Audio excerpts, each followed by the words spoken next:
Good morning. This is the Crafty Canary and welcome to your Tip on Tuesday.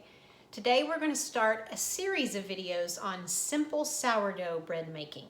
And I keep it pretty simple because I have a busy lifestyle. I'm a mom and a wife and I'm trying to run my own business, and so I have a busy life, and so I want to keep it simple. One day I may get into all the proofing and all the different aspects of sourdough making, but this is just my simple way I do it. And for this video, we're going to work on the feeding of the sourdough starter, and then the next video will be actually the mixing of the bread dough, and then the next one the shaping and baking of the loaves. So today I've got my starter out of the refrigerator, and I'm a little embarrassed, but I kind of did it on purpose.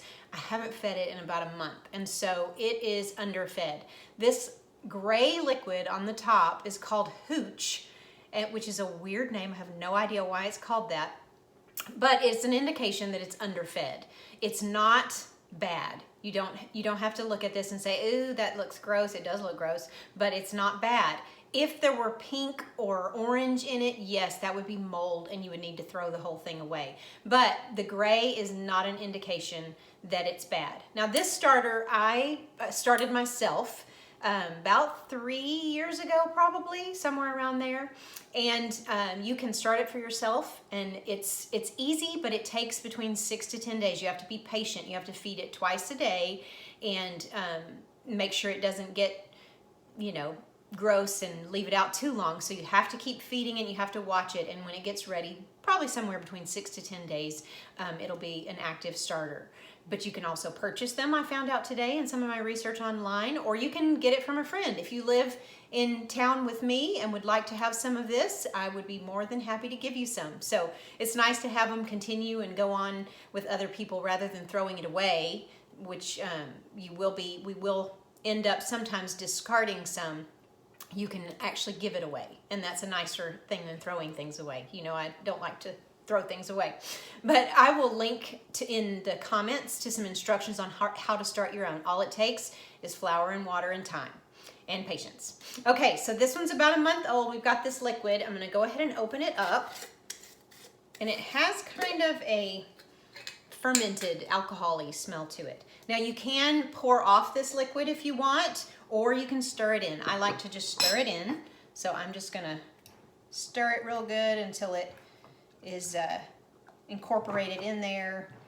Won't be completely, but for the most part. And what I'm gonna do today is use some of this starter to make pretzels. Now you can use your starter to make all kind of your starter discard to make all kind of different baked goods. We have done the pretzels, which we really love and we're in the mood for, so we've been talking about that in our house. You can do pancakes and waffles. You can do, I've done sourdough pizza dough, but you can do all kind of things. I was looking online today, and there's biscuits and crackers and English muffins and all kind of recipes you can do. So your choices are almost limitless to what you can do. So I've got this pretty well incorporated, and I'm gonna measure out what I need for my recipe for the pretzels is 8 ounces of unfed, straight from the refrigerator starter. So I'm gonna tear my scale here. Oops, wrong button, I'm backwards. So when that says 0, I'll go ahead and pour in my 8 ounces. This is kind of hard to read it backwards. I'm not used to doing that. Now I may be cutting it close to get 8 out of this, but I'm pretty sure I will be able to get 8 and have a teeny bit left. Normally, what I would do, hang on, I'm almost there, 7.6. Normally what I would do is, instead of, if I weren't baking something, I would save 4 ounces to feed. Okay, that's 8.5, so I'm gonna have to take some out. Save 4 ounces to feed, and then throw the rest away. But again, I don't like to throw things away, so this time I'm gonna bake with it. Let me get about ½ an ounce out of this. So I just kind of take some, put it back in the jar, and there we go. So I'm gonna set this aside and I'll bake the pretzels later. And then I'm just gonna take this and again, get it back to 0 and just put whatever. I might have 4 or more ounces in here. I was expecting it to not be enough. Oh, ye of little faith. There is 4.3. So I'm gonna there's a little bit more in here and I'm gonna throw it away, unfortunately, because I don't want this, I've got a small bowl here, so I don't want this to get too big. So now what I'm gonna do is put the same amount of flour and water into this.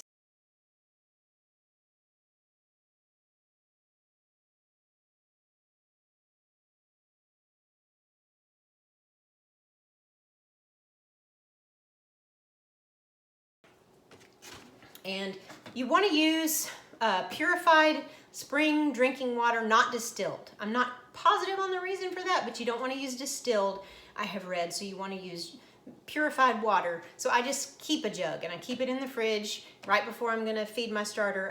Not right before, but maybe a few hours before, so it comes to room temperature. I put it out on the counter. So let's get 4.3.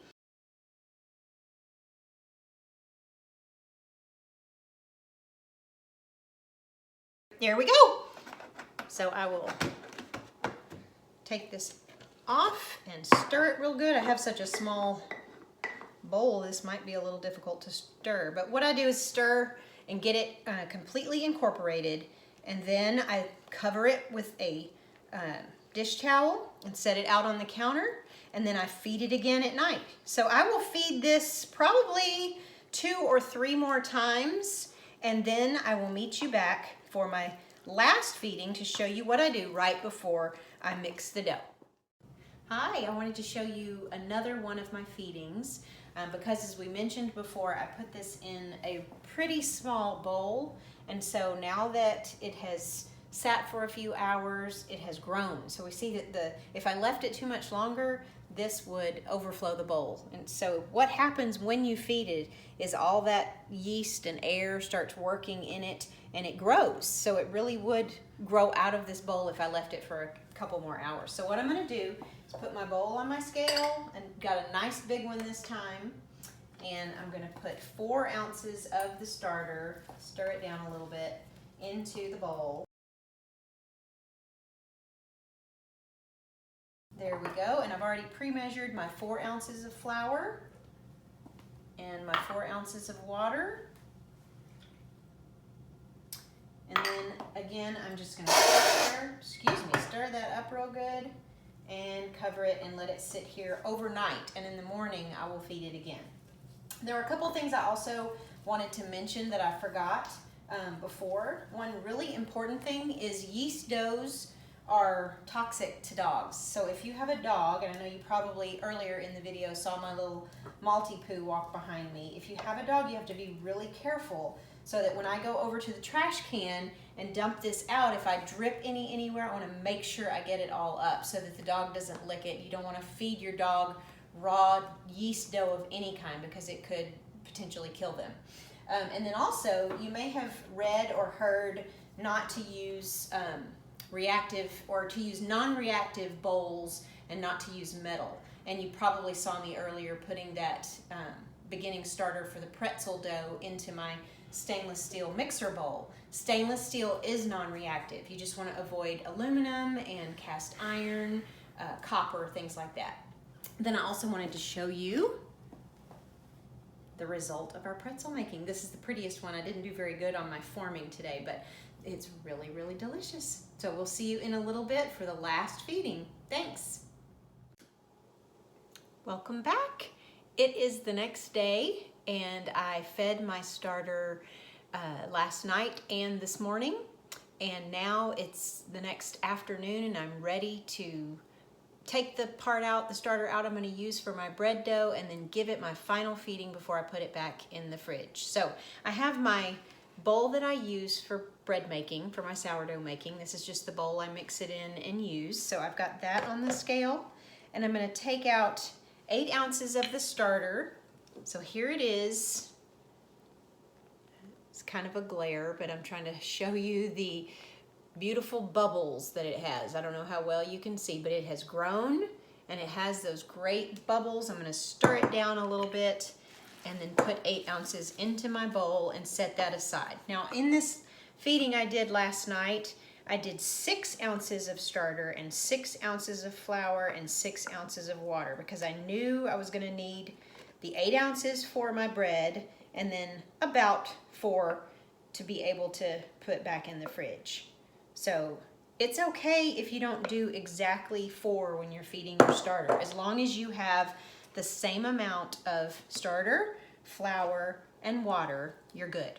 So, and that you're careful that you don't overextend your bowl, because whatever you put, you've got to remember it's going to at least double. So you don't want it to go overflowing like we talked about before. So I've got my 8 ounces of starter for my dough. I'm going to set that aside and I'm going to do my final feeding. So I've got a jar. I keep these handy and clean it after I take out my starter to feed. So I've got a clean one, get it on the scale, and probably won't use the rest of this. There's still quite a bit left. I hate throwing away again, but I'm gonna have to, because if I used all of this, I would go out of my jar. So I'm probably just gonna get to 4 and then throw the rest away. So there we go, we've got 4.3. So again, same amount of flour. So it stopped at 4.3. I'm not gonna pull that 0.3 ounces out. I'm just gonna go ahead and put 4.3 ounces of flour and then 4.3 ounces of water.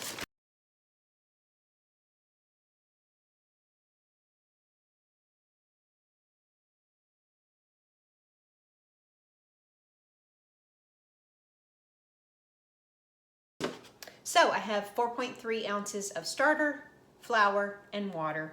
I'll take it off, give it a good stir, get it mixed down in there so that everything is really nice and combined.